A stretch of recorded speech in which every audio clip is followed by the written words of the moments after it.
تم جیسا گمان کرو گے اللہ پاک کو بالکل ویسا ہی پاؤ گے۔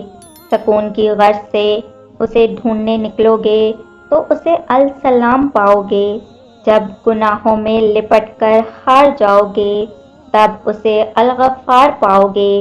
جب سارے دروازے بند ہو جائیں گے تم پر تب تم اسے الفتح پاؤ گے۔ جب تم یقین کے ساتھ اس کے روبرو دعا کے لیے ہاتھ اٹھاؤ گے تب اسے المجیب پاؤ گے۔ جب اپنے معاملات کا فیصلہ اس پہ چھوڑ دو گے تب اسے الحکیم پاؤ گے۔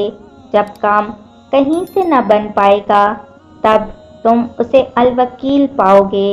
جب اپنی من پسند چیز اس کی حفاظت میں چھوڑ دو گے تب اسے الحفیظ پاؤ گے۔